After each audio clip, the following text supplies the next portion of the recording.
And I told him he would never hurt my brother again. And that was it. I don't ever slow up, no I don't take I got no love for the fakeness. If you wanna play tough and wanna hate this, I'll always show up and make a statement. Harvey Talks Prison here. This is a strange request. I'm doing requests. You know, people want me to do videos and certain things. This one was, let's call it my life before prison and what led up to it. Don't think I've ever done a video on that. Really, I was born in Rolla, Missouri, raised in Phelps County, the Ozarks. I love those southern Ozark hills, but I grew up on a farm.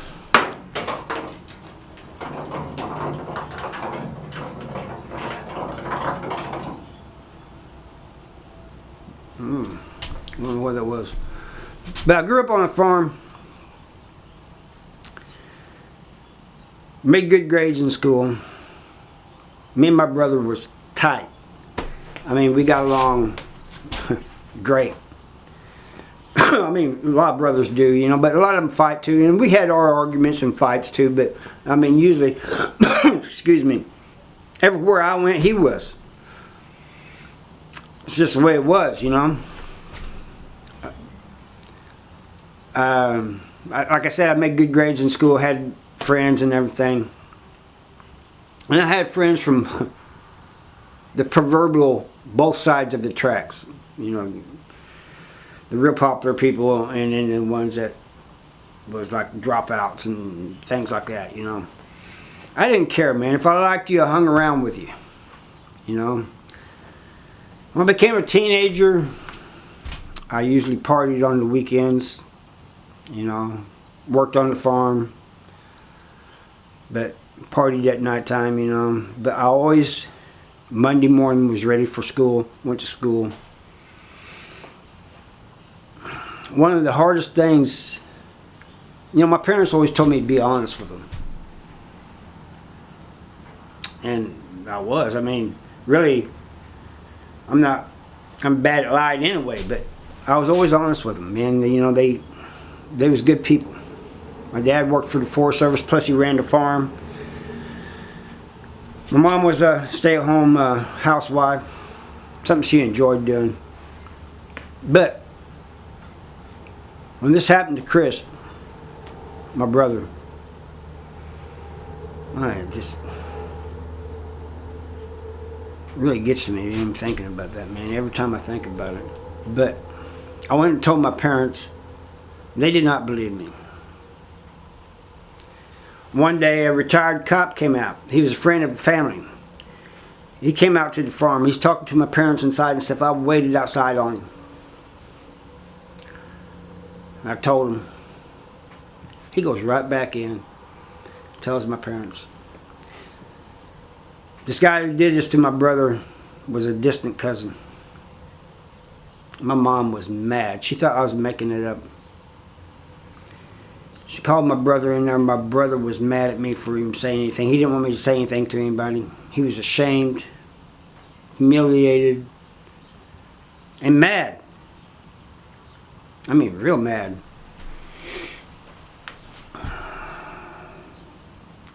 What was that to do?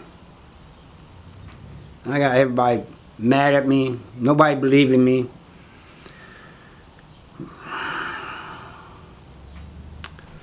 My brother's going through, I don't know if it happened once or it happened a bunch of times, but I knew about the one time because I almost caught it in the act. That's the only reason I know. I don't know how long it's been going on, but it just makes me mad thinking about it. Could have been, well, it's bad enough one time, but how many times, you know? I do know that he and my brother never liked one another. And he had pointed guns at my brother, and I caught that happening, you know. But anyway, during deer season, I was up at a friend's house, and he comes down there. It was all on the same road, within 5 miles of one another. Wasn't even that far, really. I don't know why he came down there, you know. But he came down there and he asked me if I wanted to go back to his house and hunt. I wanted to talk to him. I really wanted to beat him up bad. I mean bad, like break bones and stuff, but on the way back I didn't say nothing. You know, when we was going to his house. And get up there and we go hunting. And I go up to his deer stand later on. And we end up in an argument over this. He's basically mocking me. The fact that nobody believed me, he thought was funny. And I told him he would never hurt my brother again. And that was it. But you would think that somebody making good grades, never got in trouble, I mean, you know, never been in trouble with the law or anything like that, would end up in prison with a life sentence. It just goes to show you never know, you know. But people ask me, you should have just, you know, took a bat to him or something, you know, and then you wouldn't have got all that time, which is true, you know. Maybe I should have called the actual cops, the police, the ones who were active. But they, 20 miles to the farthest, you know. But by this time, I'm thinking nobody's going to believe me. My brother is not backing up the story. Years later, when I was in prison, my brother, who never cried, was almost in tears as he said, tells me, I'm sorry that I didn't say anything. I was just too ashamed. I was mad at you because I told you in confidence. I said, well, I basically caught it, you know? There's no way you could deny it. He goes, I know.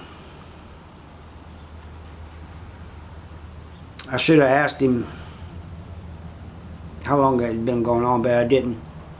I didn't want to hurt him anymore. And he apologized for not saying anything, you know. I've never been in the situation him and many more across this nation's been in. My brother wasn't the only one. There's many. It's happening now as we speak to some young kid out there.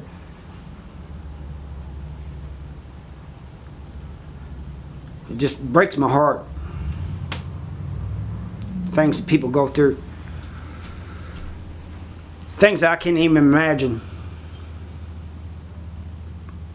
So, when people wonder why I get mad at those with messed up cases and people like that, people, monsters like that, sick people like that, it's not because I was in prison and I was around convicts that instilled that in me. They didn't have to. I was already that way from what happened to my brother. I loathe them. I'm sorry, I went off, got sidetracked, and got a little angry, and I apologize.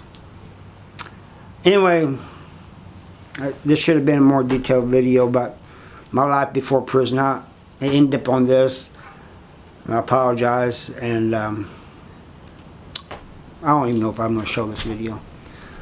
But anyway, thank you for watching. I'll see if I show it or not.